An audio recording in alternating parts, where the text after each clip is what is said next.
Channel operators వీళ్ళే. మా మా పాప, మా డాన్సరు ఈమెని చూడండి. ఈమె నవ్వుతుంది చూసారా? ఛానల్ ఓనర్ ఈమె. ఓనర్ వాళ్ళ అత్త మా మమ్మీ. ఇది చూడండి. ఈ మనం వచ్చిన యాక్చువల్గా ఎక్కడో ఏదో చూపిస్తూ ఉన్నాడు, ఏదో వాటర్ పోతా ఉన్నాయి. ఎక్కడికి వచ్చినాం అనుకుంటున్నారా? 1 సెకండ్. ఈ శివలింగాన్ని ఎప్పుడైనా చూసారా? ఈ శివలింగం ఏంటంటే భీమలింగం అంటారు.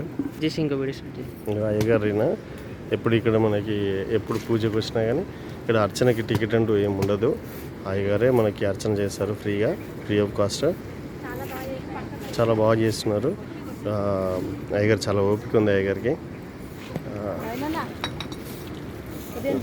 యాక్చువల్గా ఈ శివలింగం అన్నమాట. ఈ శివలింగం ఏంటంటే ఎంత వరద వచ్చినా ఇది మూసి నడుబొడ్డున ఉండడం వల్ల ఎంత మూసి ఉప్పొంగినా కూడా చూడండి మీకు వాటర్ ఇంత ఫ్లోయింగ్ ఉంటుంది. చాలా పెద్దది రివర్ యాక్చువల్గా. ఇది మంచినీటి జీవనది అనమాట ఇది.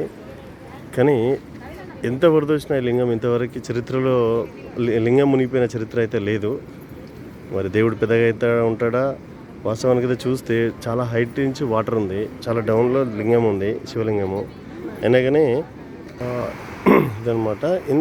ఇప్పటివరకు ఎంత వాటర్ ఫ్లో. మామూలుగా మనకి మొన్న లాస్ట్ వింటర్లో బాగా వాటర్ మూసి అనేది ఉప్పొంగింది. మీకు అక్కడ దూరాన ఒక టెంపుల్ కనిపిస్తుందా? ఆ టెంపుల్ లోపలికి వాటర్ వెళ్ళింది. బట్ ఇక్కడ మాత్రం శివలింగం చాలా డౌన్లో ఉంటాడు. ఇక్కడ అనమాట ఈ కార్లు అడ్డం ఉన్నాయి మనకి. యాక్చువల్గా ఇదిగో ఇంత డౌన్లో ఉంటాడు శివయ్య. ఇంతవరకు ఎప్పుడు మునిగిపోయిన దాఖలాలు లేవు. నా పుట్టినప్పటి నుంచి కాదు, నా తాతల ముత్తాతల నుంచి అయినా ఇప్పటి వరకు కూడా ఎప్పుడు మునిగిపోయిన దాఖలాలు లేవు. ఇంకోటి ఏమంటే శివలింగాన్ని హగ్ చేసుకుంటే, అంటే మనం మామూలుగా శివలింగాన్ని పట్టుకుంటే 2 చేతులు ఆనాలి అంటారు. కానీ ఇంతవరకు ఎవరికి ఆనలేదు. ఆనితే మాత్రం శివయ్య దగ్గరికి వెళ్ళిపోతారట. అది ఎంతవరకు అనేది మనకు కూడా తెలియదు. యాక్చువల్గా అది చరిత్ర. వాటర్ సౌండ్ మీకు సౌండ్ వినిపిస్తుందా?